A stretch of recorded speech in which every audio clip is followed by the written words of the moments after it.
Hey guys, I'm aliya-jasmine. Welcome back to my channel. I dressed up like a mermaid, wrapped myself in garbage, and did an underwater photo shoot. Why? Because hundreds of thousands of marine animals are caught in our garbage every single year, and it either kills them or it mutilates them. And if I had put a picture like this up on Instagram, you probably would have scrolled past it. But me in a shell top as a mermaid, it made you click. Unlike a lot of those videos that you find online that make you feel really sad, I just wanted to figure out what you and I could do to actually change this. So by the end of this video, I am going to give you 4 things that you can actually do starting right now. Super easy, bada bing, bada boom, save the world. Let's get to my adventure.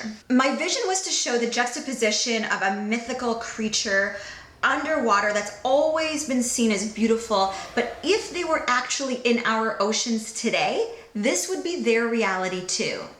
So the actual photo shoot was a horrible experience. I am not a strong swimmer, and my feet were anchored into this very heavy fin. It's a very heavy costume, and your feet go into this flipper thing that is embedded into the bottom of the fin.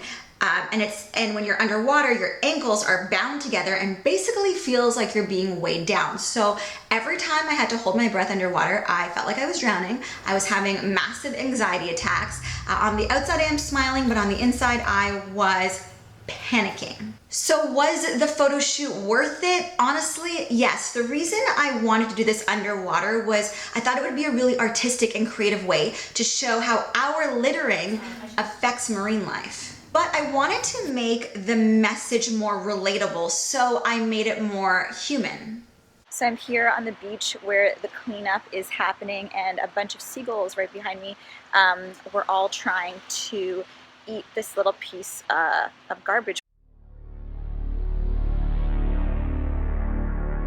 Steve Masoner started SaveOurBeach.org, and he does a monthly cleanup in Seal Beach. He explained to me that most of those plastics actually get pushed down from residential streets.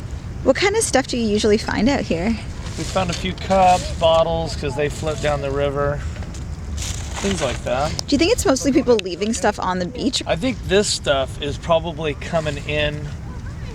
It's coming down the riverbed. Yes, so the elastic rubber band that you use to tie up your hair, if you drop that on your driveway and the next rainstorm comes and pushes all of that water through the gutters, through the riverbeds into the ocean, that elastic band will end up around the neck of a turtle or a seal, and it will ultimately strangle and kill them. And the worst perpetrators are these tiny plastic beads. They're called microbeads. Birds actually think that they're fish eggs and eat them.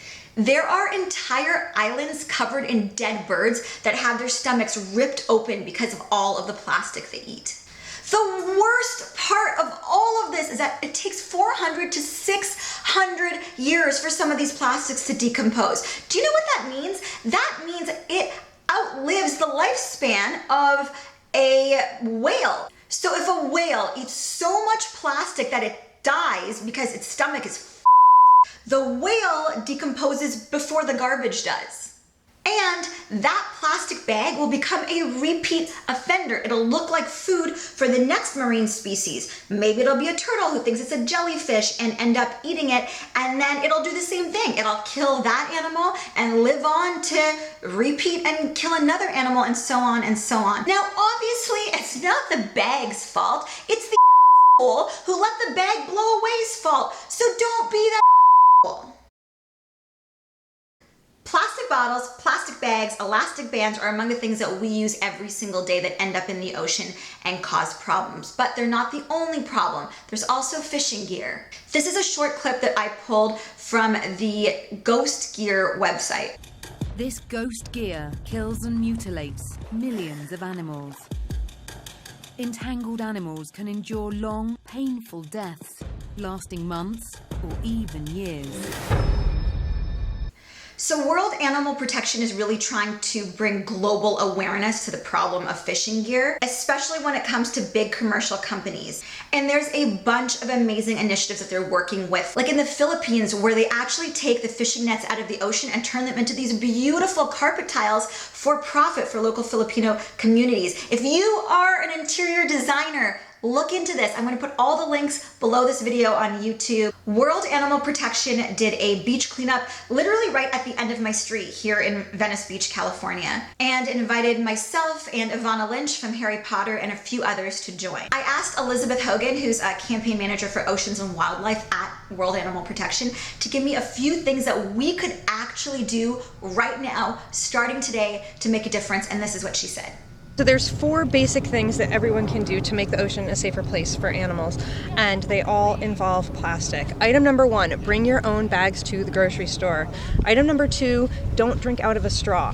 Item number 3, bring your own reusable water bottle so that you don't have to keep buying single-use plastic over and over and over again. Yeah. And item number 4, please cut any plastic loop, especially those packing bands that come on the outside of your Amazon or FedEx boxes. Most of the animals that are entangled will not get rescued, so please, if you have any form of looped plastic, please cut it.